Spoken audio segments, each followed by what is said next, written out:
Welcome students. Today we are going to see History Unit 1 Outbreak of World War I and its Aftermath Continuation. Courses of the War. Okay, so இன்னைக்கு நம்ம first world வாரோட course பார்க்குறோம். Last வீடியோவில் வந்து நம்ம causes பார்த்தோம், என்ன காரணம் அப்படின்னு பார்த்தோம், 2 குரூப் பார்த்தோம். ஸோ இப்போ வந்து கோர்ஸ் ஆஃப் த வார் அப்படின்னா இப்போது வார் ஸ்டார்ட் ஆகிடுச்சு, வார் வந்து எப்படி மூவ் ஆகிட்டு போயிட்டுருக்கு அப்படின்னு சொல்லிட்டு நம்ம இப்போ பார்க்க போகிறோம். ஸோ இதுலேயும் 2 வாரிங் கேம்ப்ஸ் இருக்குது. ஸோ ஆல்ரெடி நம்ம படித்ததை வந்து நீங்கள் கன்ஃபியூஸ் பண்ணிக்காதீங்க. ஸோ அதுலேருந்து இப்போ கொஞ்சம் சேஞ்சஸ் வந்து இருக்கும். ஸோ இங்கேயும் 2 வாரிங் கேம்ப்ஸ் இருக்குது. ஒன்று வந்து சென்ட்ரல் பாஸ் அப்படின்னு சொல்லுவாங்க, இன்னொன்று வந்து அலைஸ் அப்படின்னு சொல்லுவாங்க. ஸோ இதில் ஃபர்ஸ்ட் வந்து நம்ம சென்ட்ரல் பாஸ் தான் பார்க்க போகிறோம். So the first group is Central Powers. இதில் பார்த்தீங்க அப்படின்னா யார் யார் இருக்காங்க அப்படின்னா Germany, Austria Hungary, Turkey and Bulgaria. So இதில் வந்து முன்னாடி நம்ம பார்க்கும்போது ட்ரிப்பிள் அலையன்ஸ் அப்படின்னு பார்த்தோம். அதில் வந்து Germany, Austria Hungary and Italy இருந்தாங்க. ஸோ இப்போ வந்து இட்டாலி கிடையாது, அதுக்கு பதிலாக யார் 2 பேர் இருப்பாங்க அப்படின்னா டர்க்கி அண்ட் பல்கேரியா. ஸோ இந்த நம்ம பால்கன் வார்லலாம் பார்த்தோம்ல, ஸோ அதில் நடந்த ஒரு சில கன்ஃபியூஷனால் இவங்க 2 பேர் வந்து இவங்க கூட வந்து ஃப்ரெண்ட்ஷிப் ஆயிடுவாங்க. ஸோ இவங்க வந்து ஒரு டீம், அதாவது இவங்க தான் ஒரு குரூப், ஃபர்ஸ்ட் குரூப் அப்படின்னு சொல்லலாம். ஸோ இப்போ இட்டாலி எங்கே போச்சு, அது என்ன ஆச்சு அப்படின்னு சொல்லிட்டு நம்ம இப்போ பார்க்கலாம். ஸோ இப்போ இட்டாலியை அந்த குரூப்லேருந்து வெளியே வருது அப்படின்னு பார்க்கலாம். இப்போ ட்ரென்டினோ அப்படின்னு சொல்லிட்டு ஒரு பிளேஸ் இருக்குது, நார்த் ஈஸ்ட் இட்டாலி. ஸோ இங்கே வந்து நிறைய இட்டாலியன் பீப்புள்ஸ் இருக்காங்க. ஆனால் இந்த இட்டாலி வந்து யாரோட கண்ட்ரோலில் இருக்குது அப்படின்னு பார்த்தீங்கன்னா ஆஸ்ட்ரியா அண்ட் ஹங்கேரியோட கண்ட்ரோலில் இருக்குது. ஸோ இப்போ இட்டாலிக்கு வந்து இந்த ட்ரென்டினும் வேணும். ஸோ அதுக்கு வந்து ஜெர்மனி வந்து ஹெல்ப் பண்ணணும், இந்த மாதிரி ஆஸ்ட்ரியா ஹங்கேரிக்கிட்டன்னு வாங்கி கொடுக்கணும். பட் ஜெர்மனி வந்து என்ன பண்ணலை அப்படின்னா இட்டாலிக்கு வந்து சப்போர்ட் பண்ணல. ஸோ இட்டாலி வந்து என்ன ஆயிடுச்சு அப்படின்னா நியூட்ரல் ஆகிடுச்சு, நான் வந்து எந்த குரூப்புக்கும் வரமாட்டேன், நான் தனி அப்படின்னு சொல்லிட்டு தனியாக இருப்பாங்க. ஆனால் இதுக்கு ஒரு ஆசை, நம்மளும் வாரில் நுழைஞ்சோம் அப்படின்னா இவங்களுக்கு எதிர்த்து நம்ம போராடி நம்மளோட பிளேஸ் அந்த ட்ரென்டினோ அப்படின்ற பிளேஸை வந்து நம்ம ஆக்குப்பை பண்ணிடலாம், அதனால் நம்ம கண்டிப்பாக வாரில் நுழையணும் அப்படின்னு சொல்லிட்டு ஒரு முடிவு எடுக்குது. ஸோ அதனால் என்ன பண்ணுது அப்படின்னு பார்த்தீங்க அப்படின்னா ட்ரீட்டி ஆஃப் லண்டன் அப்படின்னு சொல்லி ஒரு சீக்ரெட் ட்ரீட்டி வந்து என்ன பண்ணுது அப்படின்னா சைன் பண்ணுது. எப்போ அப்படின்னு பார்த்தீங்க அப்படின்னா ஏப்ரல் 1915 பிரிட்டன் கூடயும் ஃப்ரான்ஸ் கூடயும் சேர்ந்து என்ன பண்ணுறாங்க அப்படின்னா ஒரு சீக்ரெட் ட்ரீட்டி வந்து சைன் பண்ணுறாங்க. ஸோ அப்போ வந்து அது வாரில் நம்ம ஜாயின் பண்ணி அவங்களுக்கு ஆப்போசிட்டாக இருந்து அந்த ஃபர்ஸ்ட் குரூப் ஆப்போசிட்டாக இருந்து நம்ம வின் பண்ணால் நம்மளுக்கு நம்மளோட பிளேஸ் கிடைச்சிரும் அப்படின்ற ஒரு நம்பிக்கையில். வாங்க நம்ம இப்போ வீடியோக்குள்ளே போகலாம். Let's get started.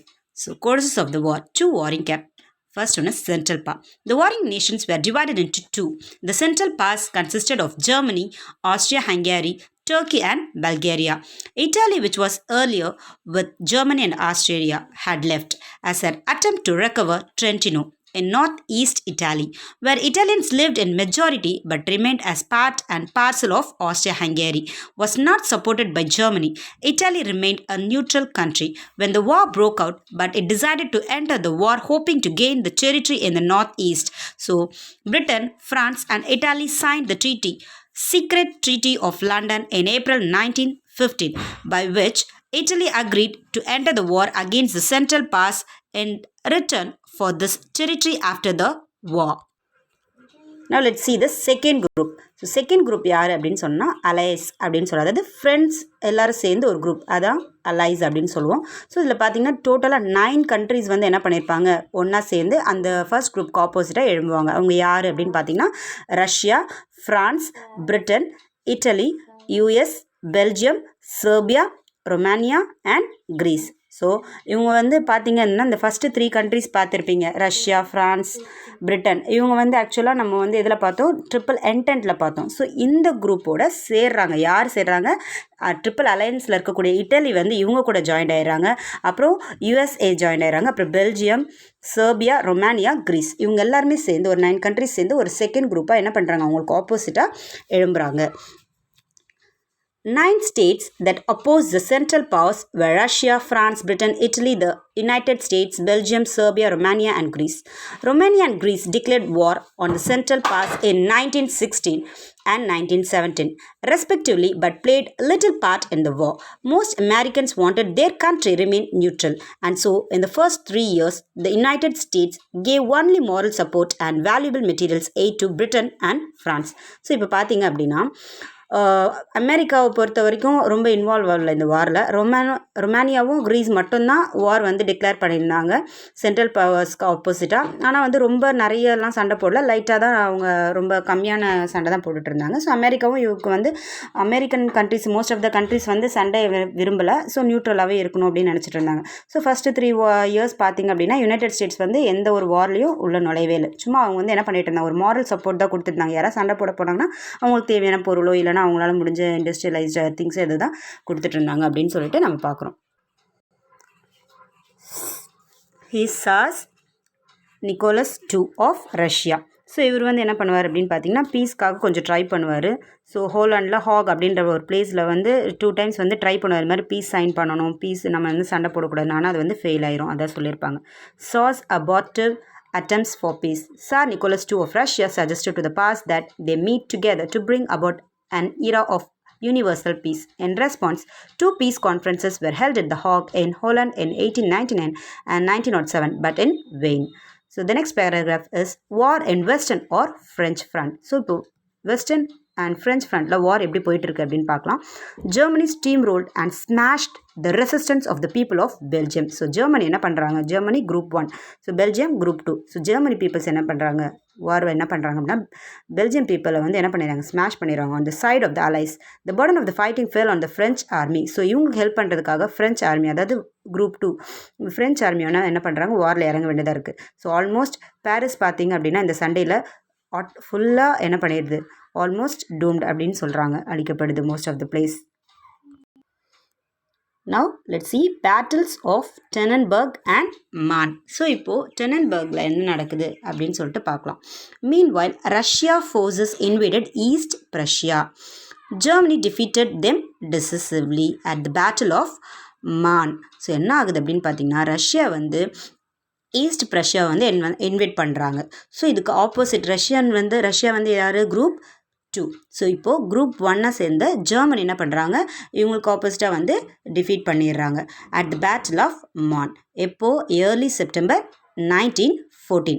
இப்போ என்ன பண்ணுறாங்க அப்படின்னு பார்த்தீங்கன்னா நம்ம ரஷ்யாவுக்கு சப்போர்ட்டாக ஃப்ரெஞ்ச் வந்து உள்ளே வராங்க. ஸோ இவங்க group 2. The French succeeded in pushing back the Germans. Paris was thus saved. The Battle of Marne is memorable for trench warfare. So இப்போ ஃப்ரெஞ்ச் வந்து ரொம்ப வெற்றிகரமாக சண்டை போட்டு வின் பண்ணிடுறாங்க. ஸோ அதனால் பாரிஸ் வந்து சேவ் பண்ணப்படுது.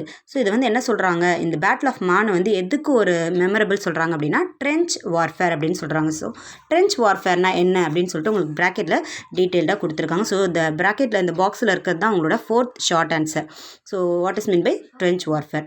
Trenches are ditches dug by troops enabled soldiers to safely stand and protect themselves from enemy fire. So ட்ரென்ச்சஸ்னால் ஒன்றும் இல்லை, டிச்சஸ் அப்படின்னு சொல்லுவாங்க, அதாவது பள்ளம் மாதிரி நோண்டி வச்சுருப்பாங்க. ஸோ டக் பண்ணி ட்ரூப்ஸ் அந்த போர் வீரர்கள்லாம் உள்ளே நிற்க வச்சுருப்பாங்க. ஸோ அங்கே ஆப்போசிட் சைட்லேருந்து குண்டு வந்துச்சுன்னா அவங்க என்ன பண்ணிடுவாங்க,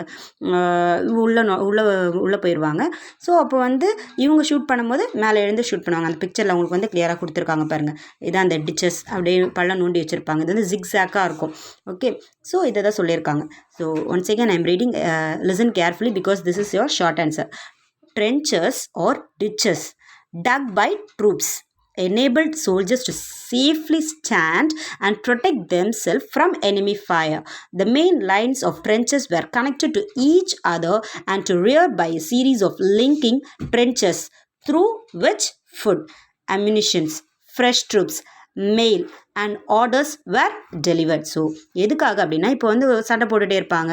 ஸோ அப்போ வந்து அவங்களுக்கு என்ன ஆயிரும், டயர்ட் ஆயிரும். ஸோ நெக்ஸ்ட் குரூப் வந்து ரெடியாக இருப்பாங்க. ஸோ அப்போ உள்ள வழியாகவே நுழைஞ்சு இவங்க டயர்டானவங்க என்ன பண்ணுவாங்க, இவங்க ஒரு ஃபுட்டோ இல்லைனா ரெஃப்ரெஷ் ஆகிறதுக்கோ இல்லை ரெஸ்ட் எடுக்கிறதுக்கோ இல்லைனா எதாவது மெயில் வந்துச்சு அப்படின்னா நீங்கள் வேறு இடத்துக்கு போங்க, அந்த மாதிரி எதாவது மெயில் வந்துச்சுன்னா போகிறதுக்கோ. ஸோ இந்த மாதிரி ட்ரென்ச்சஸில் வந்து அவங்க என்ன பண்ணிடுவாங்க, பதுங்கி உள்ளே உட்காந்துப்பாங்க. ஸோ நெக்ஸ்ட் ட்ரூப் வந்து என்ன பண்ணுவாங்க, ரெடி ஆகிட்டு சண்டை போடுவாங்க. ஸோ இந்த மாதிரி அவங்க மறைஞ்சிருந்து இப்படி தாக்குற டெக்னிக் வந்து ஃப்ரெஞ்ச் வந்து என்ன பண்ணியிருந்தாங்க, ப்ராக்டிஸ் பண்ணியிருந்தாங்க. ஸோ அதனால் இந்த பேட்டில் ஆஃப் டெனன்பர்க் அண்ட் மானில் வந்து என்ன ஆகுது அப்படின்னு பார்த்தீங்கன்னா ஃப்ரெஞ்ச் போர், அதாவது ஃப்ரெஞ்ச் அண்ட் ரஷ்யா, அதாவது குரூப் 2 வந்து என்ன பண்ணுறாங்க, வின் பண்ணிடுறாங்க. ஸோ இது ஒரு விஷயம் நம்மளோட வேர்ல்ட் வார் 1 நடக்குது. Now let's see battle of Verdun. So வேர்டனில் என்ன நடக்குது அப்படின்னு பார்க்கலாம். பிட்வீன் February and July 1916ல the Germans attacked Verdun. So German வந்து என்ன பண்ணுறாங்க, வேர்டன் அப்படின்ற ஒரு பிளேஸை வந்து அட்டாக் பண்ணுறாங்க. இப்போது February and July அந்த மாதிரி டைமில் 1916ல. ஸோ இது வேர்டன் வந்து பார்த்தீங்க அப்படின்னா the famous fortress in French line. In the 5-month battle of Verdun, 2 million men took part and half of them were killed. So இந்த வார் வந்து எவ்வளோ நாள் நடக்குது அப்படின்னு பார்த்தீங்கன்னா 5 மந்த்தாக இதில் வந்து என்ன பண்ணுறாங்க, ஃப்ரெஞ்ச் பீப்புளும் இந்த ஜெர்மன்ஸை வந்து மாற்றி மாற்றி சண்டை போடுறாங்க. இதில் வந்து பார்த்திங்க அப்படின்னா 2 மில்லியன் மென் வந்து என்ன பண்ணுறாங்க, இந்த வாரில் வந்து ஜாயின்ட் ஆகுறாங்க. இதில் பார்த்தீங்கன்னா அப்படின்னா 2 மில்லியனில் half of அதாவது இப்போ 1 மில்லியன் பீப்புள்ஸ் வந்து என்ன ஆகிட்டாங்க, இறந்துடுறாங்க. So the British offensive against Germans occurred near the river Somme. In this 4-month battle of Somme, Britain lost 20,000 men on the first day. So இப்போது ஃப்ரெஞ்சுக்கு சப்போர்ட்டாக பிரிட்டன் வராங்களா, குரூப் 2. ஸோ இவங்களில் பார்த்தீங்கன்னா ஒரு சோம் அப்படின்ற ஒரு ரிவர் பக்கத்தில் இந்த சண்டை நடக்குது. ஸோ இங்கே வந்து 20,000 men வந்து ஃபஸ்ட் டேல இறந்து போகிறாங்க. So the battle of Verdun however decided the fortunes of the war in favor of the allies. So இந்த அலைஸ் குரூப்பை பொறுத்த வரைக்கும் இது ரொம்ப ஒரு மோசமான ஒரு இழப்பு அப்படின்னு கூட சொல்லலாம். நம்ம பார்த்தோம்னா எவ்வளோ பேர் இறந்துருக்காங்க. So very difficult situation. Okay, the next one is war in eastern or Russian front. So இங்கே எப்படி வார் போயிட்டுருக்கு, இந்த eastern front Russian troops repeatedly defeated the Austrians. So eastern சைடில் பார்த்தீங்க அப்படின்னா ரஷ்யா வந்து என்ன பண்ணுது அப்படின்னா குரூப் 2 வந்து நம்மளோட குரூப் 1ல் இருக்கக்கூடிய ஆஸ்ட்ரியனை வந்து என்ன பண்ணுறாங்க, ரிப்பீட்டடாக டிஃபீட் பண்ணிகிட்டே இருக்காங்க. But the Russian were in turn defeated by Germans. ஆனால் இந்த ரஷ்யன் வந்து யார் டிஃபீட் பண்ணிகிட்டே இருக்காங்க, ஜெர்மன்ஸ். ஸோ இந்த மாதிரி மாற்றி மாற்றி டிஃபீட் பண்ணிட்டே இருக்காங்க. So Russia had the worst trained and equipped army and therefore Russian losses were the greatest. So ரஷ்யாவை பொறுத்த வரைக்கும் பார்த்தீங்கன்னா இங்கே ரொம்ப ட்ரைனிங் கம்மியான சோல்ஜர்ஸ் தான் இருந்திருக்காங்க. அது மட்டும் இல்லாமல் வார்ஃபேர்ஸ்லாம் கொஞ்சம் கம்மியாக இருந்திருக்கு போல். ஸோ அதனால் என்ன ஆயிருக்கு அப்படின்னா ரஷ்யா தான் நிறைய இழப்புகளை சந்திச்சிருக்கு. ஸோ அதனால் அது என்ன விரும்புச்சு அப்படின்னா நம்ம வந்து பீஸ்ஃபுல்லாக போயிடலாம் அப்படின்னு சொல்லிட்டு ஒரு பீஸ் ட்ரீட்டியை தான் வந்து என்ன பண்ணுது அதுன்னா விரும்புது. ஸோ அதனால் வந்து ஒரு ட்ரீட்டி வந்து சைன் பண்ணுறாங்க. ஆல்ரெடி நம்ம பார்த்தோம் ஸ்டார்டிங்கில் நம்ம ஒரு விஷயம் பார்த்தோம், ஜார் சப்பார்ட்டிவ் அட்டம்ஸ் ஃபார் பீஸ் அப்படின்னு சொல்லும் போதே சார் நிக்கோலஸ் 2 வந்து என்ன பண்ணுவார், பீஸ்ஃபுல்லாக போகலாம் அப்படின்னு தான் நினைப்பார். ஆனால் 2 வாட்டி ட்ரை பண்ணியும் நடக்காது. ஸோ அதே மாதிரி மறுபடியும் சண்டையில் இவங்க நிறைய தோல்வி அடைவாங்க. ஸோ அதனால் நம்ம சைன் பண்ணிடலாம், பீஸ் ட்ரீட்டி சைன் பண்ணலாம் அப்படின்னு சொல்லிட்டு ஒரு பீஸ் ட்ரீட்டி சைன் பண்ணுவாங்க. ஸோ அதுதான் ட்ரீட்டி ஆஃப் பிரெஸ்ட் லிட்டோவ்ஸ்க். ஸோ இது வந்து அவங்க 1 வேர்ட்ஸ்லாம் கேட்பாங்க. ஸோ எந்த இயர் எந்த மந்த் அப்படின்னு சொல்லிட்டு பார்க்கலாம். இன் 3rd March 1918 with Germany. So அதனால் ஜெர்மனி கூட ஒரு பீஸ் ட்ரீட்டி சைன் பண்ணிடுவாங்க. So army, therefore Russian losses were the greatest. In 1917, the Tsarist regime in Russia was overthrown in a revolution. Russia wanted peace and consequently signed the Treaty of Brest-Litovsk. So on 3rd March 1918 with Germany. So the next paragraph is minor theaters of war in the Middle East. So இப்போ Middle ஈஸ்ட்டில் சின்ன சின்ன சண்டைகள்லாம் போயிட்டே இருக்குது இந்த world war டைமில். So world வாரில் so அங்கங்கே வேர்ல்டில் இருக்க நிறைய நேஷன்ஸில் சண்டை போயிட்டே இருக்குது. ஸோ இப்போ மைனர் theaters of war பார்க்கலாம். Turkey also fought on the side of the Central Pass. So Turkey வந்து யாரோட சைடில் இருக்குது, group 1, that is Central Powers சைடில் தான் இருக்குது. Though Turkey met with initial success and the allies suffered reverse, particularly in Mesopotamia and Gallipoli.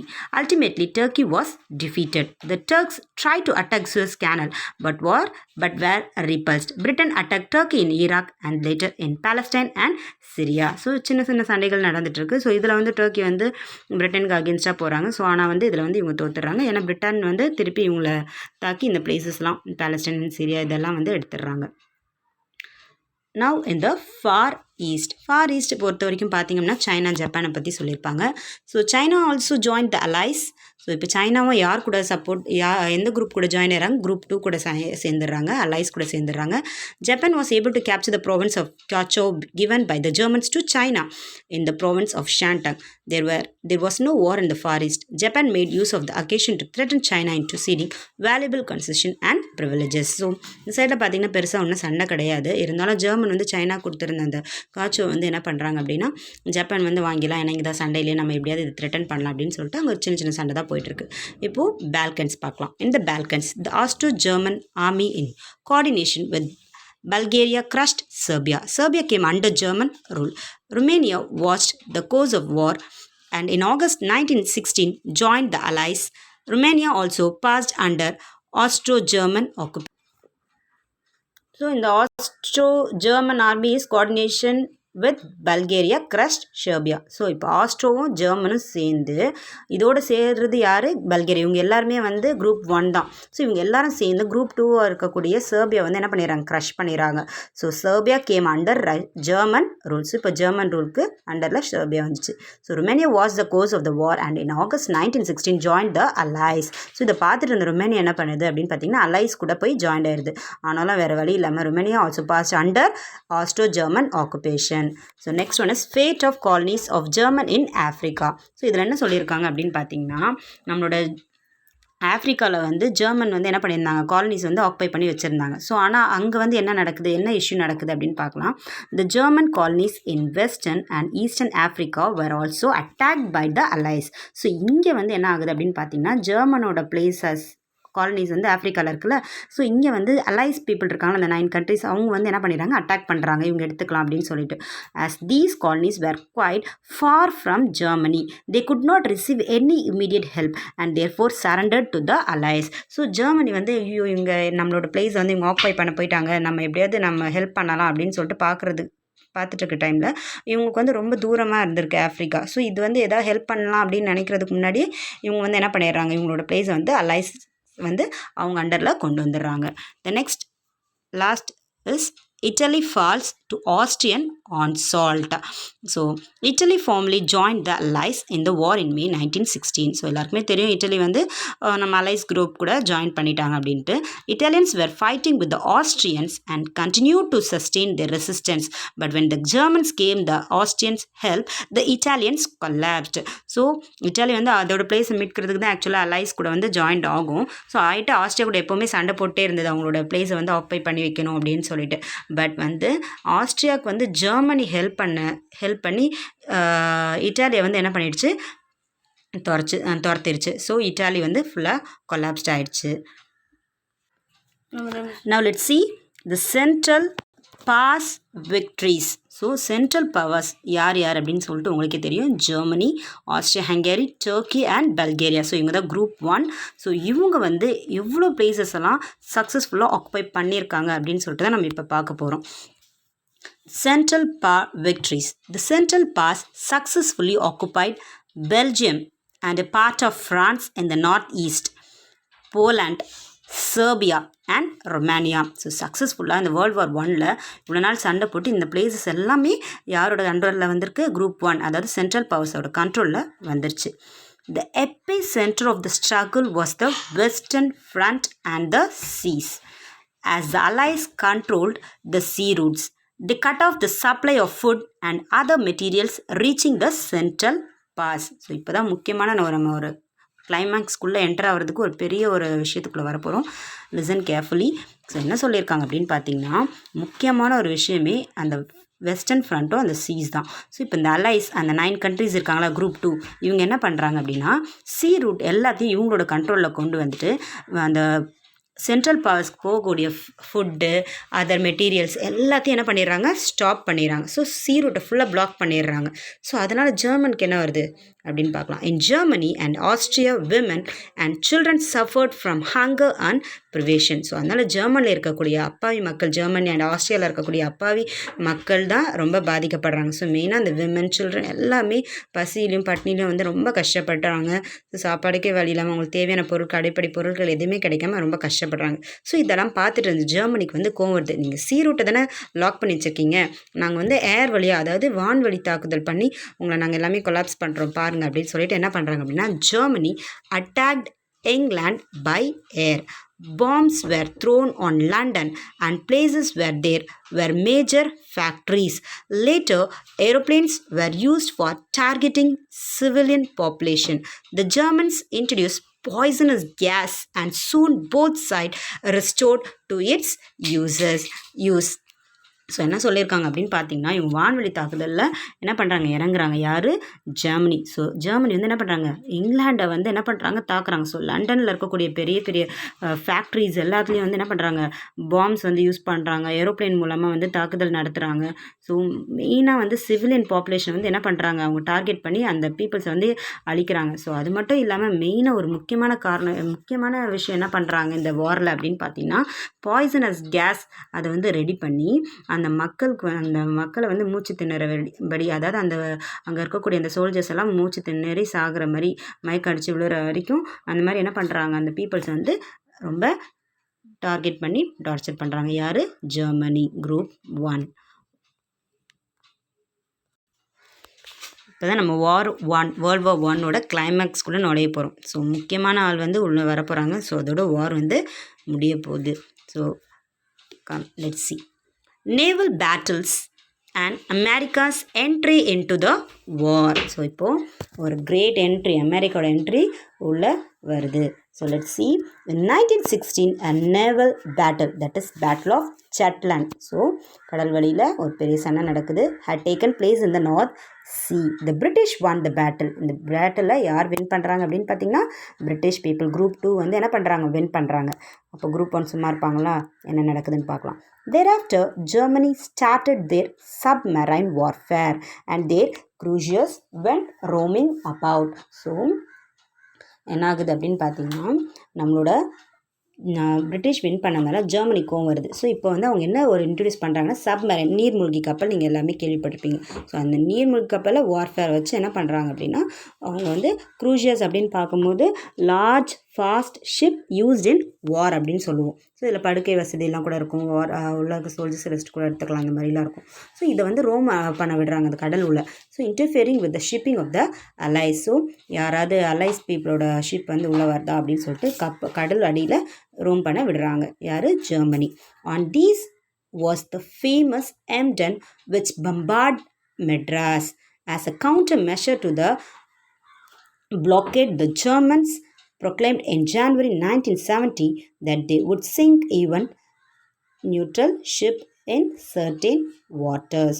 So என்ன பண்ணுறாங்க, நுழையும் போது எந்த கப்பலாக இருந்தாலும் நாங்கள் வந்து தாக்கிடுவோம் அப்படின்னு சொல்லிட்டு பண்ணும்போது எம்டன் அப்படின்ற ஒரு ஃபேமஸ் கப்பல் நம்ம மெட்ராஸில் வந்து பம்பார்ட் பண்ணுறாங்க. பம்பார்டட் அப்படின்னு சொல்லும் போது நீர்மூழ்கி கப்பல் உள்ளேயே வந்து என்ன இருக்கும் அப்படின்னு பார்த்தீங்கன்னா அந்த ஒரு மாதிரி ஒரு ஷேப், ஒரு சிலிண்ட்ரிக்கல் ஷேப்பில் வந்து பாம் இருக்கும். ஸோ அது வந்து அந்த கப்பல் உள்ள என்ன பண்ணுவாங்க அப்படின்னா செலுத்தும் போது அந்த கப்பல் வந்து ஓட்டை போட்டு அந்த மூழ்கடிக்கப்பட்டு போயிடும். ஸோ அதுதான் வந்து நடந்திருக்கு. ஸோ நெக்ஸ்ட்டு என்ன ஆகுது அப்படின்னு பார்த்தீங்கன்னா Lusitania, an American ship was torpedoed by a German submarine. There was a lot of resentment in the USA and President Wilson declared war against Germany in April 1917. So அது மட்டும் இல்லாமல் 1970 என்ன ஆகுது அப்படின்னா இந்த மாதிரி எந்த ஒரு கப்பல் வந்தாலும் நாங்கள் வந்து மூழ்கடிச்சிரும் அப்படின்னு சொல்கிறாங்க. ஸோ அந்த டைம் பார்த்திங்கன்னா லூசிட்டானி இது வந்து ஒரு அமெரிக்கன் ஷிப். இது வந்து நிறைய பொதுமக்கள், அதுக்கு மட்டும் இல்லாமல் நிறைய பொருட்கள்லாம் இருந்த ஒரு பொதுமக்களுக்கு தேவையான எந்த ஒரு வார் கப்பலும் கிடையாது. ஆனால் அதையே மூழ்கடிச்சு. ஸோ சம்மந்தமே இல்லாமல் அமெரிக்காவோட விஷயத்தில் வந்து தலையிட்டதுனால என்ன ஆகுது அப்படின்னு பார்த்திங்கன்னா அமெரிக்கா வந்து இந்த வார் உள்ள தலையிடுறதுக்கான ஒரு முக்கிய காரணம் அமைது. ஸோ அமெரிக்கா வந்து இது வரைக்கும் எந்த ஒரு இதுலேயுமே போல், ஏன்னா வந்து அவங்க அமெரிக்கன் கண்ட்ரிஸ் மோஸ்ட்லி வந்து என்ன பண்ணிட்டு இருந்தாங்க, பீஸ் லவ்விங் பீப்புளாக இருந்ததால சரி ஓகே நியூட்ரலாகவே இருந்துட்டு இருந்தாங்க. ஆனால் எப்போ அமெரிக்காவே இன்னொரு கண்ட்ரி சேர்ந்துச்சோ அப்போ வந்து இது சும்மாவே இருக்காது. ஏன்னா பிகாஸ் இது வந்து ரொம்ப பவர்ஃபுல்லான ஒரு கண்ட்ரி அப்படின்றதுனால இது வந்து என்ன பண்ணுது அப்படின்னு பார்த்தீங்க அப்படின்னா வாரை வந்து டிக்ளேர் பண்ணிடுது. ஸோ டார்பெடோ அப்படின்னு சொல்லும்போது நான் இப்போ சொன்னால உங்களுக்கு அதுதான் டார்பெடோ. இப்போ லூசிட்டானியா கப்பல் தான். இந்த லூசிட்டானியா கப்பலை வந்து என்ன பண்ணுறாங்க, டார்பெடோ அதாவது அந்த நீர்மூழ்கி கப்பல்லேருந்து இந்த மாதிரி இதை வச்சு கப்பலை வந்து மூழ்கடிக்க பண்ணுவாங்க. ஸோ அப்போ அந்த கப்பலே வந்து ஃபுல்லாக மூழ்கடிச்சு அங்கே இருக்கக்கூடிய அந்த சிவிலியன்ஸ் நிறைய பொதுமக்கள்லாம் இருந்தாங்க. ஸோ அவங்கெல்லாம் கூட பாதிக்கப்பட்டாங்க. ஸோ அதனால் யூஎஸ்ஏ பிரசிடென்ட் உட்ரோ வில்சன் என்ன பண்ணுறாரு அப்படின்னா வார் வந்து டிக்ளேர் பண்ணுவாங்க ஜெர்மனிக்கு அகேன்ஸ்டாக. இப்போது April 1917. So America entry its enormous resource meet allied victory and foregone conclusion. So கிளைமேக்ஸில் அமெரிக்கா உள்ள நுழைஞ்சு ஜெர்மனிக்கு வந்து ஒரு முடிவு கட்டுது அப்படின்னு சொல்லிட்டு தான் நம்ம வேர்ல்ட் வார் 1 ஸோ இப்போ வார் வந்து முடிஞ்சிருச்சு நம்மளுக்கு. இப்போ லாஸ்ட்டாக என்ன சொல்லியிருப்பாங்க அப்படின்னா த ஆர்மிஸ்டிக் அண்ட் ட்ரீட்டி ஆஃப் வெர்சைல்ஸ். இப்போது ஒரு சமாதான உடன்படிக்கைக்கு வராங்க. இனிமேல் வந்து போர் வந்து ஸ்டாப் பண்ணிடணும், இனிமேல் வந்து என்ன பண்ணக்கூடாது, சண்டை போடக்கூடாது அப்படின்னு சொல்லிட்டு இப்போ வந்து ஜெர்மனி வந்து சரண்டர் ஆயிடுவாங்க. அவங்க வந்து வாரில் வந்து என்ன பண்ணிடுவாங்க, தோற்று போயிடுவாங்க. ஸோ அதுதான் படிக்க போகிறோம். Germany ultimately surrendered in November 1918.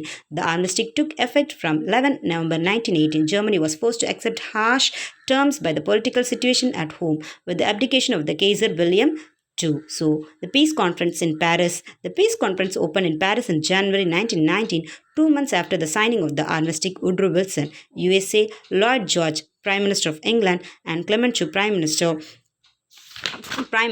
of France, played a vital role, a very important part in the deliberation. So இந்த 3 கண்ட்ரிஸை சேர்ந்த பெரிய ஆளுங்கள்லாம் வந்து என்ன பண்ணுறாங்க, பீஸ் ட்ரீட்டிக்கு சைன் பண்ணி வைக்கிறாங்க. So faced with the threat of a renewed war, the German government was forced to agree to the terms. On 20th June 1919, the peace treaty was signed in the Hall of the Mirrors at Versailles. So இது வந்து உங்களோட ஒன்வர்டில் வரும். So எங்கே இந்த piece treaty sign பண்ணுறாங்க அப்படின்னு பார்த்தீங்கன்னா hall of mirrors. இது எங்கே இருக்குது, வெர்சைலில். உங்களுக்கு மேட்ச் த ஃபாலோயிங்கில் வரும்னு நினைக்கிறேன். ஸோ ஹால் ஆஃப் மிரர்ஸ் எங்கே இருக்குது, வெர்சைல்ஸில் இருக்குது. ஸோ இங்கே தான் வந்து என்ன பண்ணுவாங்க, சைன் பண்ணுவாங்க. on 20th June 1919. இந்த 3 பெரிய ஆட்களும் அதுக்கப்புறமா இந்த ஜெர்மனி வந்து என்ன பண்ணுவாங்க, அவங்களோட அண்டரில் கொண்டு வருவாங்க. So next let's see the second detail. Actually this is provisions of the treaty. So இந்த ட்ரீட்டியில் சைன் பண்ணுறதுக்கு முன்னாடி என்னென்ன எழுதி இருந்தது, ஸோ இதுதான் நீங்கள் செகண்ட் டீட்டெயிலில் படிக்க போகிறீங்க. See the first point, Germany was found guilty of starting the war and therefore was to pay reparations for the losses suffered. All the central powers were directed to pay war indemnity. So Germany தான் வாரை start பண்ணாங்க அப்படின்றதுனால அவங்க வந்து என்ன பண்ணணுமா, இந்த வார் இழப்பீடுகள் சொல்லுவாங்க, போர் இழப்பீடுகள் சொல்லுவாங்க. ஸோ அதை வந்து இவங்க வந்து என்ன பண்ணணும், கொடுக்கணும் அப்படி சொல்லுவாங்க. The German army was to be limited 1 lakh men. A small navy was allowed. So அவங்களோட ஜெர்மன் ஆர்மி எல்லாரையும் குறைச்சிடணும், இனிமேல் நிறைய ஆர்மி வந்து ஏற்படுத்தக்கூடாது அப்படி சொல்லுவாங்க. வெறும் 1 lakh தான் நீங்கள் வச்சுருக்கணும். ஸோ அது மட்டும் இல்லாமல் நேவி, ஸ்மால் நேவி வேணால் நீங்கள் வச்சுக்கலாம் அப்படி சொல்கிறாங்க. The union of Austria and Germany was forbidden. All German colonies became mandated territories under the League of Nations. Germany was forced to revoke the Treaty of Brest-Litovsk and Bucharest. நம்ம treaty பார்த்தோம்ல, so இதெல்லாம் வந்து அவங்க விடுவிச்சணும் அப்படி சொல்கிறாங்க. The next one is Alsace and Lorraine was returned to France. இந்த places வந்து ஃப்ரான்ஸ்க்கு return பண்ணிடணும்.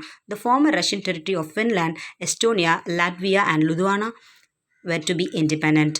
Northern Schleswig was given to Denmark and some small district to Belgium. Poland was recreated. The Rhineland was to be occupied by the Allies. The area on the east bank of the Rhine was to be demilitarized. So இது வந்து இந்த second detail உங்களுக்கு தனி ஒரு video போடுறேன், டீட்டெயிலாக explain பண்ணிவிட்டு. So இதில் வந்து நீங்கள் ஏதாவது ஒரு 7 points எழுதினாவே போதும். President Wilson Lloyd laid down his 14 points which were to be followed by the Allies. The most important one he highlighted was to need for a general association of nations for the purpose of affording mutual guarantees of political independence and territorial integrity to great and small states alike. So Woodrow வில்சனோட முக்கியமான வந்து 14 point வந்து இதில் இருக்கும். அது வந்து மக்களுக்கும் independent கிடைக்கிறதுக்கும் அவங்களுக்கு தேவையானது எல்லாமே இதில் இருந்துச்சு. இங்கே ஷார்ட்டாக கொடுத்துருக்காங்க பாருங்கள், terms of the treaty of Versailles. Separate treaties were drawn up and signed by the Allies with Austria, Hungary, Bulgaria and Turkey. The treaty with Turkey, though accepted by the sultans, failed because of the resistance of Mustafa Kemal Pasha and his followers. The next one is fallout of the First World War. So First World War fallout என்ன அப்படின்னு சொல்லிட்டு பார்க்கலாம். The First World War left a deep impact on European society and polity. Though through conscriptions and though air raids, the war had involved and affected far more of the population than in the past. So நம்ம இன்ட்ரொடக்ஷன்லேயே படித்தோம்ல, so இந்த world war நம்மளோட world மேப்பே ரீட்ரான் பண்ணுற அளவுக்கு இந்த world war வந்து நடந்துச்சு அப்படின்னு சொல்லிட்டு. ஸோ அந்த மாதிரி வந்து ஒரு எஃபெக்ட் வந்து இதில் இருந்திருக்கு. So 8 million had died in 4 years. இந்த 4 வருஷமாக நடந்த இந்த வாரில் வந்து மொத்தம் எவ்வளோ மக்கள் உயிர் இழந்திருக்காங்க அப்படின்னு பார்த்தீங்கன்னா 8 million. Next while more than twice many were wounded. ஸோ இதுக்கு ட்வைஸ் நீங்கள் பார்த்தீங்க அப்படின்னா 2 மடங்கு வந்து wounded ஆகிருக்காங்க, அடிபட்டிருக்காங்க. And many crippled for life. அதுலேயும் நிறைய பேர் வாழ்க்கையே வாழ முடியாத அளவுக்கு அவங்க ரொம்ப அவங்களோட வாழ்வாதாரமே அதாவது ஊனமாகியிருக்காங்க அப்படின்னு சொல்லலாம். Millions more had come to the worldwide influenza of 1918. So இப்போ வந்து நம்மளுக்கு எப்படி கொரோனா வைரஸ் வந்து இருக்குது, ஸோ அந்த மாதிரி வந்து ஒரு இன்ஃப்ளூயன்ஸா வைரஸ் அப்படின்ற ஒரு வைரஸ் வந்து நம்ம அந்த 1918 வந்து ஸ்ப்ரெட் ஆச்சு. ஸோ இதுவும் நம்மளோட கொரோனா வைரஸ் மாதிரி தான். யாரோ பீப்புள்ஸ் வந்து என்ன பண்ண முடியாது, வெளியே போகும்போது ப்ரீத் பண்ண முடியாது. ஸோ நம்மள மாதிரி மாஸ்க்லாம் போட்டிருந்தாங்க. எல்லா ஏரியாவும் என்ன பண்ணியிருந்தாங்க, ஃபுல்லாக லாக்டவுன், ஃபுல்லாக ட்ரீட்மெண்ட், இந்த மாதிரி எப்படி நம்மளுக்கு இப்போ ட்ரீட்மெண்ட் போயிட்டுருக்கு. ஸோ அந்த மாதிரி வந்து என்ன பண்ணிகிட்ருக்காங்க, ட்ரீட்மெண்ட் பண்ணியிருந்தாங்க. எப்படிலாம் ப்ரிவென்ட் பண்ணணும் இன்ஃப்ளூயன்ஸாக்கு அப்படின்னு சொல்லிட்டு நிறைய விஷயங்கள் நடந்துட்டு இருந்துச்சு. அதுக்கான மருந்துகள் கண்டுபிடிக்கிறது. ஸோ இந்த மாதிரி விஷயங்கள்லாம் எப்படி நம்மளுக்கு இப்போ கொரோனாக்கு போயிட்டுருக்கோ, இதுவும் ஒரு தேர்ட் வேர்ல்டு வார் மாதிரி தான் இருக்குது. ஸோ அந்த மாதிரி வேர்ல்டு வார் 1ல் இன்ஃப்ளூயன்ஸா அப்படின்ற ஒரு வைரஸ் வந்து ரொம்ப அதிகமாக போயிட்டு நிறைய பேர் இறந்துட்டாங்க அப்படின்னு சொல்லி கூட நம்ம கேள்விப்படுறோம். ஸோ எப்படி நம்ம மாஸ்க்லாம் போட்டுட்டு ரொம்ப சேஃப்டி ப்ரிகாஷன்ஸோடு இப்போது வெளியே போகிறோமோ, ஸோ அதே மாதிரி தான் அந்த பீப்புள்ஸ் ஆக்சிஜன் எல்லாமே ரொம்ப கஷ்டப்பட்டுருக்காங்க. ஸோ இதுதான் வந்து சொல்லியிருக்காங்க. So next is the outcome in countries was imbalance between the sexes, a shortage of men. The soldiers came to be placed above civilians. So sex ரேஷியோவை நீங்கள் பார்த்தீங்க, ஃபீமேல் அண்ட் மேல் பார்த்தீங்க அப்படின்னா மேல் வந்து ரொம்ப கம்மியாக இருக்காங்க. ஏன்னா வாரில் வந்து அவங்க பார்ட்டிசிபேட் பண்ணி நிறைய ஆண்கள் வந்து இறந்துட்டாங்க. ஸோ அப்படின்னு பார்த்தீங்கன்னா அப்போ வந்து வெறும் லேடிஸ் தான் வந்து நிறைய பேர் இருந்திருக்காங்களே தவிர ஜென்ஸ் வந்து பார்த்தீங்க, மென்ஸ் வந்து பார்த்தீங்க அப்படின்னா ரொம்ப கம்மியாக இருக்காங்க. The war and its aftermath turned out to be strange period of history. The most striking of all was the rise of consolidation of the Soviet Union. The USSR or the United Union of Socialist and Soviet Republics as it was called. So Russia பார்த்தீங்க அப்படின்னா ஃபுல்லாக scramble ஆகிட்டு அவங்கள வந்து USSR அப்படின்னு கூப்பிட்ற மாதிரி அவங்களோட பேரை மாற்றியாச்சு. அதாவது Union of Socialist and Soviet Republic அப்படின்னு சொல்லியாச்சு. The America entered the war as a debtor country but it emerged as the money lender to the world in the aftermath of the war. So anyway America வந்து உள்ளே நுழைஞ்சு அவங்க நிறைய பாதிப்பு ஏற்படலை. But வந்து லாஸ்ட்டாக மட்டும்தான் உள்ளே வந்தாங்க. ஸோ அதனால் வந்து அமெரிக்கா வந்து ஒரு இன்னும் பெரிய பணக்கார நாடாக மாறிடுச்சு. ஸோ எந்தெந்த நாடுக்கு வந்து வாரில் பாதிக்கப்பட்டு எந்த நாடெல்லாம் ரொம்ப ஏழையாக இருந்துச்சோ அவங்களுக்குலாம் வந்து ஒரு மணி லெண்டராக அமெரிக்கா வந்து என்ன பண்ணிச்சு, மாறிடுச்சு. ஸோ அவங்களுக்கு கடன் கொடுக்குற மாதிரி. ஸோ அதனால் வந்து அவங்க வந்து ஒரு பெரிய கண்ட்ரியாக, ஒரு எக்கனாமிக்கலி க்ரோத் கண்ட்ரியாக யூஎஸ்ஏ மாறுது. Another outstanding event of this period was the awakening of the colonies and their inspired attempts to gain freedom. நிறைய காலனியல் கண்ட்ரிஸ் எல்லாமே ஃப்ரீடம். நம்ம இந்தியா கூட எடுத்துக்கலாம் பார்த்தீங்கன்னா. ஸோ அந்த டைமில் நிறைய விஷயங்கள்லாம் நம்ம இந்தியன் சோல்ஜர்ஸ்லாம் வந்து அமெரிக்காவில் அங்கே போயிட்டு வேர்ல்டு வார் 1ல் வந்து சண்டை போடுறதுனால நிறைய ஐடியாஸோடு அவங்க வருவாங்க வெளியே. ஸோ அந்த மாதிரி நிறைய கண்ட்ரிஸ், காலனியல் கண்ட்ரிஸ் எல்லாமே ஒரு அவேர்னஸ் ஆகி, ஒரு அவேக்கனிங் ஆகி அவங்கெல்லாம் வந்து ஃப்ரீடம்க்கு வந்து என்ன பண்ணாங்க, கெயின் பண்ணாங்க. Next, Mustafa Kemal Pasha played an remarkable role for Turkey rebirth as a nation. Kamal Pasha modernized Turkey and changed it out of all recognition. So வந்து கமல் பாஷா பற்றி நம்ம பார்க்குறோம். இது வந்து உங்களோட ஷார்ட் ஆன்சரில் வரும். So 5th short answer Kemal Pasha பற்றி. ஸோ டர்க்கியை நீங்கள் பார்த்துருப்பீங்க, நம்ம படித்தோம். ஸோ முஸ்தஃபா கமல் பாஷா வந்து ஒரு முக்கியமான ஒரு ரோல் வந்து அவர் டர்க்கியில் வந்து டர்க்கியோட ரீபர்த்க்கு வந்து அவர் பாடுபடுவார். ஸோ மாடர்னைஸ்டு டர்க்கியாக வந்து அதை மாற்றுவார். அதுதான் சொல்லியிருப்பாங்க.